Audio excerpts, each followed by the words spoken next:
Mas, na verdade, o Romão cumpriu com a promessa. Nós hoje vamos fazer conversa e hoje vamos, a título excepcional, fazer diferente. Não vamos ter mais o nosso espaço de pedidos musicais, porque a figura que está connosco é uma figura emblemática, é uma figura jovem, que granjeou e tem estado a granjear admiração pela sua coragem de enfrentar de peito aberto vários problemas que o país vive em nome de todos os angolanos e, sobretudo, jovens.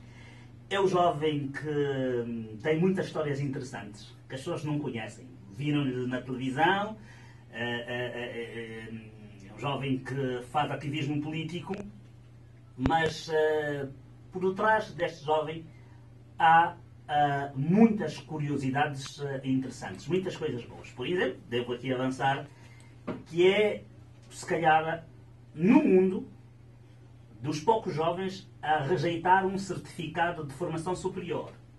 Atenção que na defesa teve 19 valores e não fez um curso qualquer.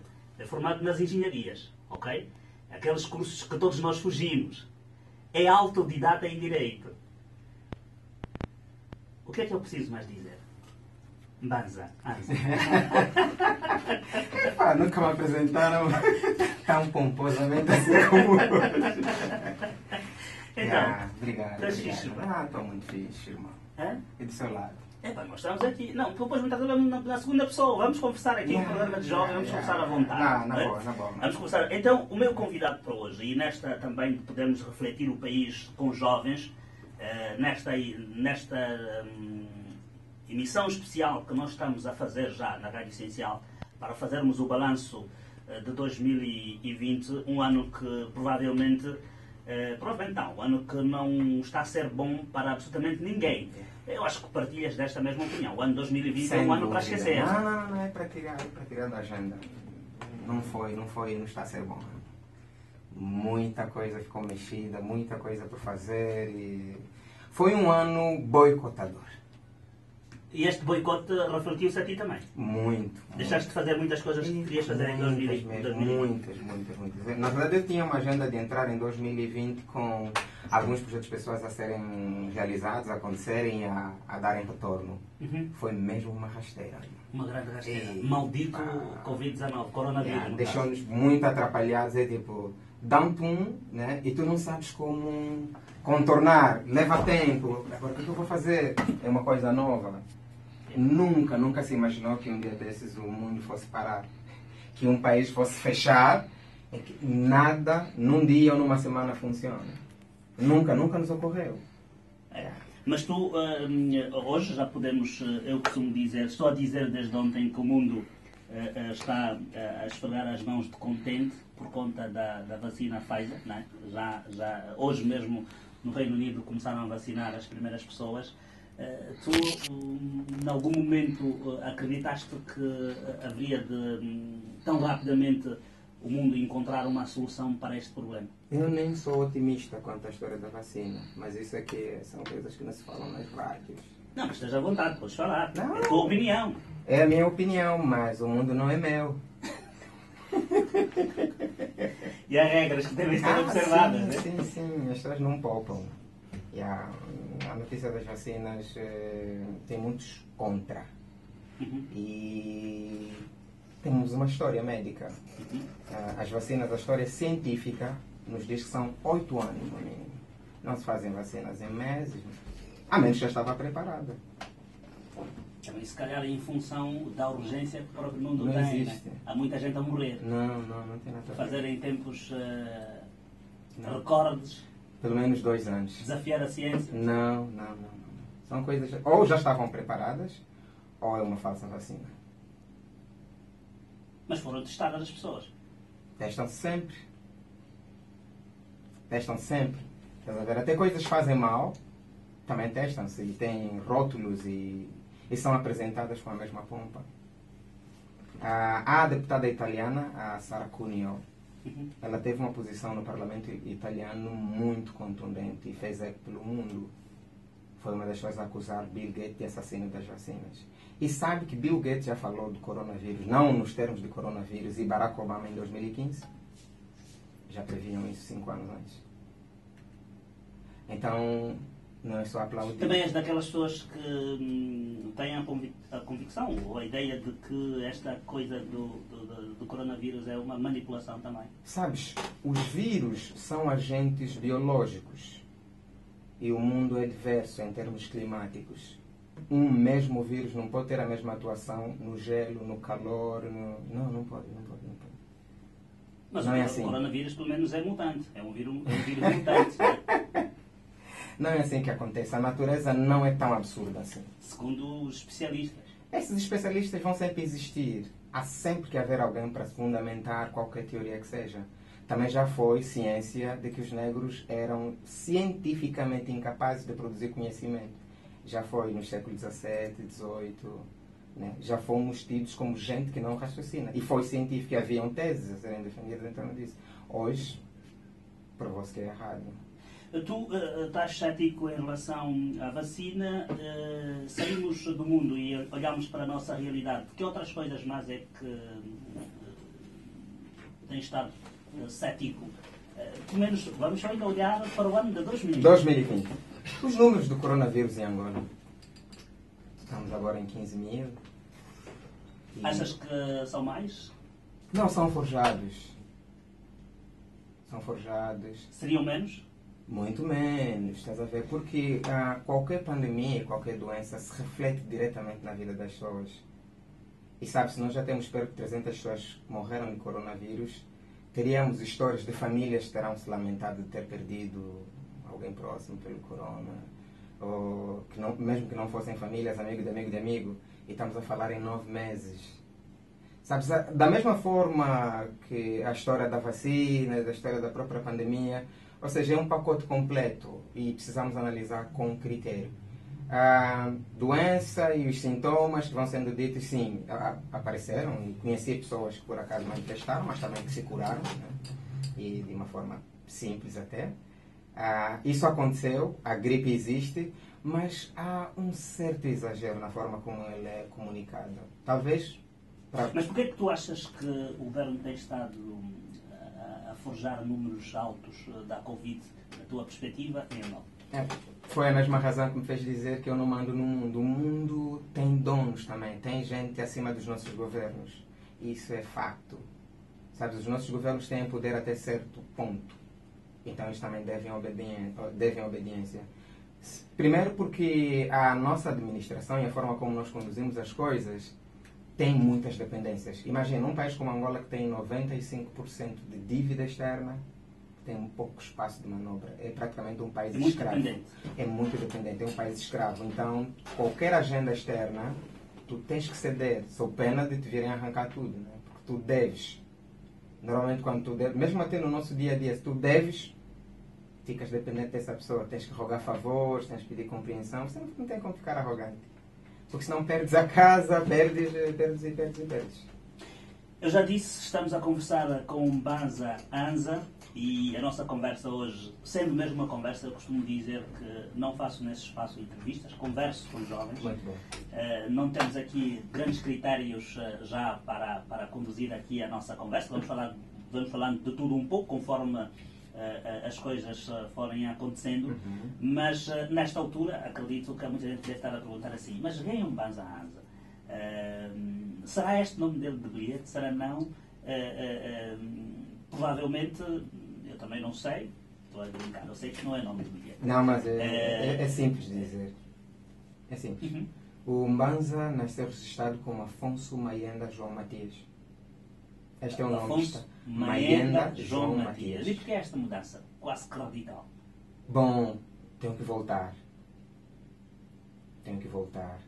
Me entendi que eu não sou Afonso, sou Mayenda, mas não sou João e nem sou Matias. Quando dizes que tenho que voltar às origens, estás a falar muito da África, sim. Do autotomismo, passa aqui a expressão. Não é? Talvez, mas nós temos que ser nós. Sabe, somos dos poucos povos a nível do mundo que adotamos coisas de outros povos como nossas. A questão dos nomes, por exemplo. Dificilmente vai encontrar... Os chineses que chamam São, que chamam David, eles fazem isso por estarem aqui. Para facilitar a comunicação. Se ele dizer Binhin, nós não conseguimos dizer Binhin. Então ele tenta adotar temporariamente algo que facilita a comunicação com os daqui. Mas eles não trocam as suas identidades. Não como acontece conosco. Nós temos nomes. Se estiveres fora do país, e pessoas que foram para as Europas podem provar isso, só te chamarem sem te verem, a pessoa começa a pensar que é um português. Né? Afonso João Matias, se nós não mencionarmos o ainda, ou como eu tenho dito, Afonso Matias é um europeu que está aí. Quando aparece um africano, mas tu és africano? Pá, parecias um português. Pelo nome, não é? Mas se calhar é por ter sido colonizado também. Mas a colonização terminou e depois até nós, por isso é que nós estamos a comemorar, mas a independência do que então? Independência é isso, deve significar isso. Foram circunstâncias que nos levaram a ter esses nomes e a termos que adotar, ou tínhamos esses nomes, ou não éramos tidos, ou éramos mortos, ou coisa assim. Mas isso já passou há 45 anos, então continuamos e veja, tem livros de registro nos guichês de registro que tem lista de nomes apropriados para atribuir. Me pergunta quais são? Europeus. Normalmente, alguém pode ter até 8 nomes europeus seguidos e não é nenhum problema, mas não pode ter 2 nomes africanos seguidos. Não pode. Eles dizem que tu podes até ter um, mas a seguir tem que vir um nome europeu. É um contrassenso. E isso na Europa não acontece. Mas isto nós aplicamos só aos nomes ou poderíamos aplicar a tudo? Que herdamos do colônia? A tudo, até às leis. Porque o nosso ordenamento jurídico é totalmente copy-paste, desde a Constituição até as leis ordinárias, o Código Penal, o Código Civil. Só se tira Portugal e põe Angola. Tira o euro e põe Kwanzas.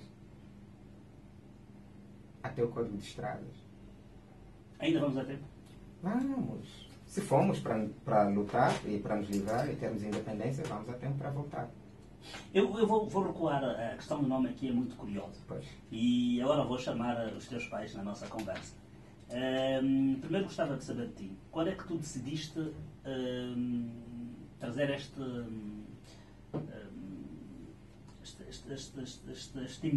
Mbanza a ti próprio, né? Mudar, tirar o Afonso a Mbanza, né? Assumindo de facto aquilo que é nosso, aquilo que é da terra, aquilo que é africano. Quando decidiste e depois como é que foi a conversa com os teus pais?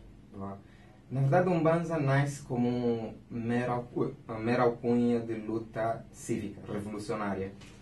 Quando eu me chamei Mbanza Hanza, eu ainda não tinha a consciência africana que eu tenho hoje. Era só o Revu.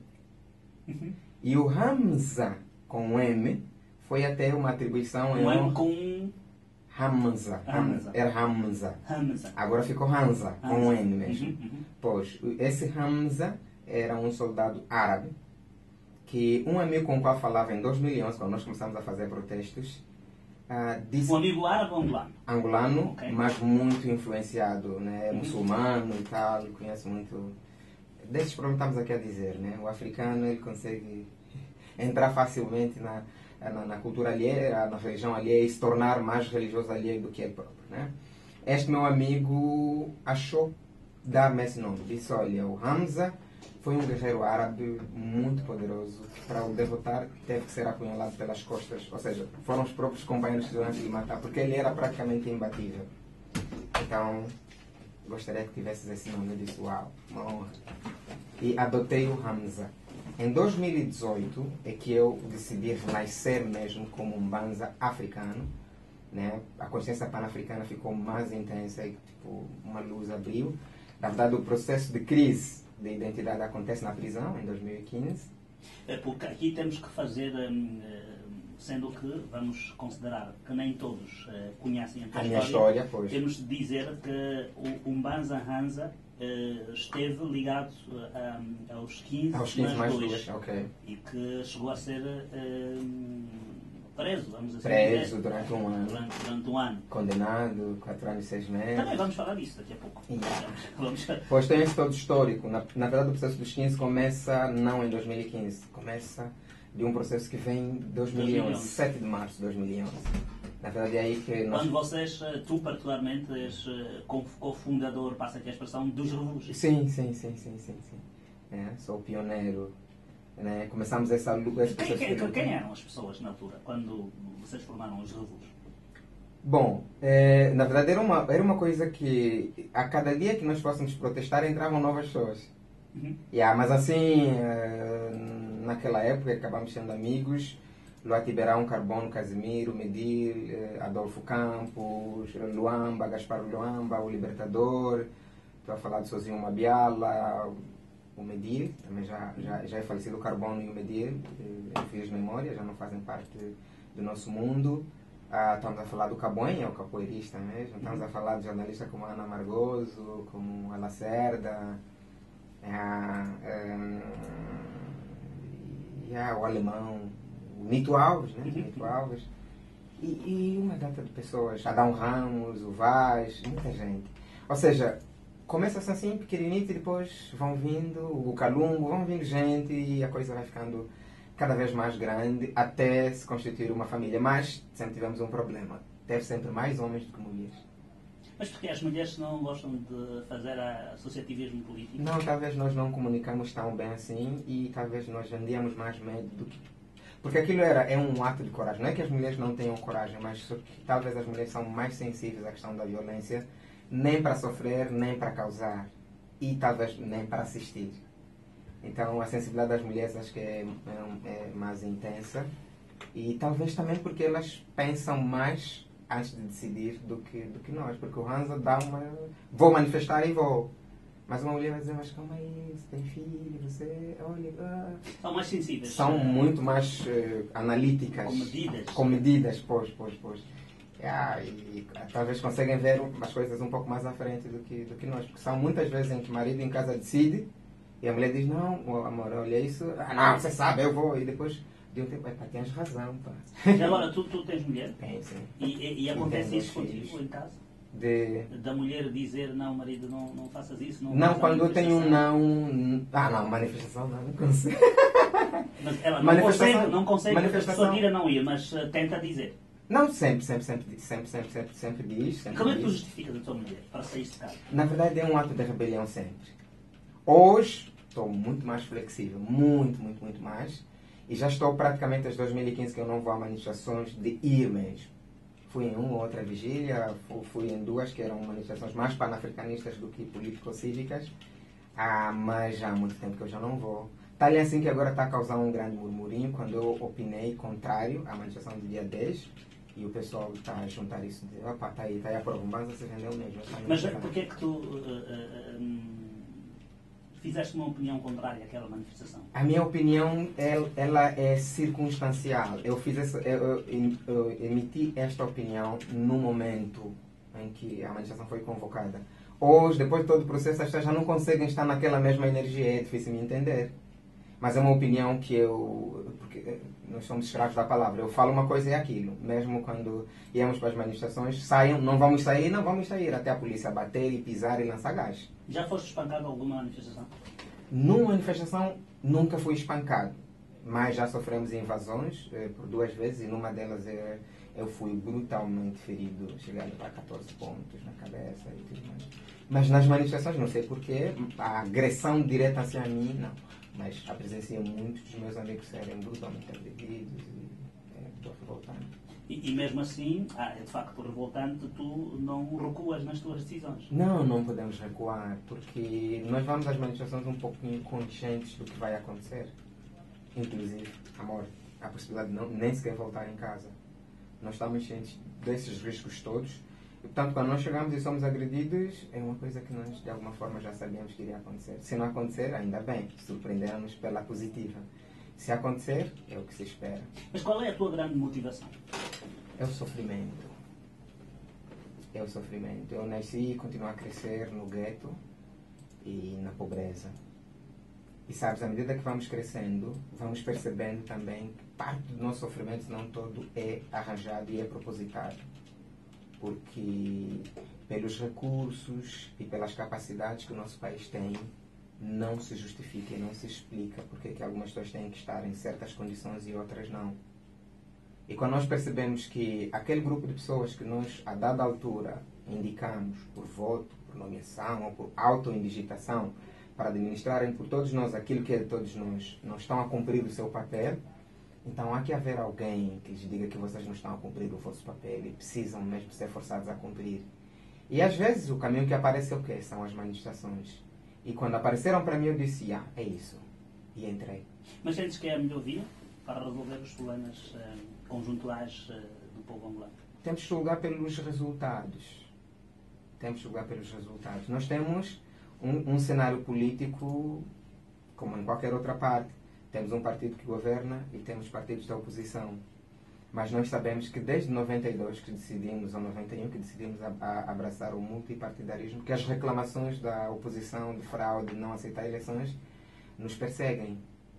Ou seja, o xadrez político está tão viciado que as soluções que nos dizem ser as mais indicadas, as mais políticas, mostraram-se e têm continuado a se mostrar um fracasso. Então tem que haver outras. E até porque essas também estão previstas na Constituição, artigo 47. O artigo 74, que prevê a participação na vida pública de qualquer cidadão. Então nós fazemos uso da Constituição como o último reduto, porque é a lei magna. Então se ela prevê o que nós fazemos, vamos fazer.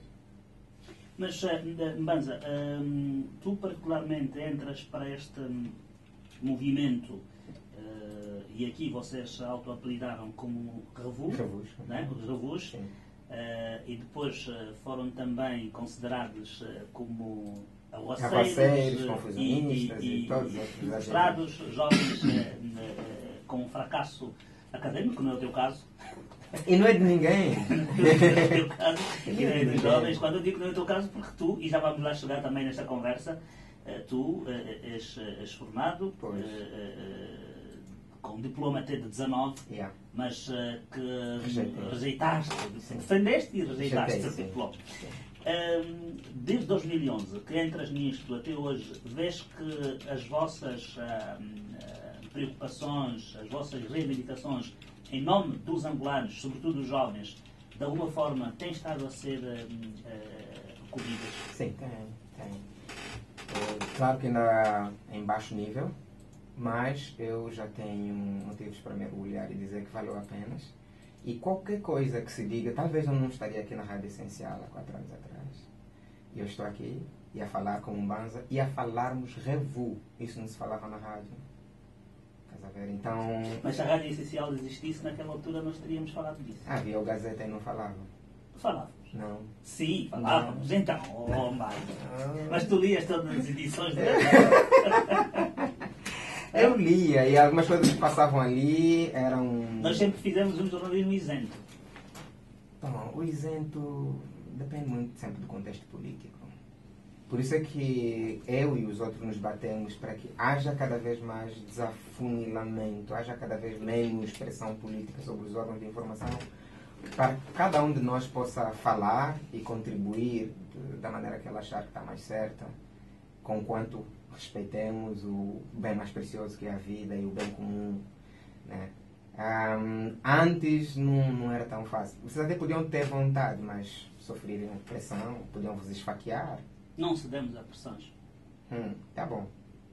Vamos aguardar. Olha, estamos a falar com Mbanza, jovem, ativista político. És também panafricanista, não é? Sim.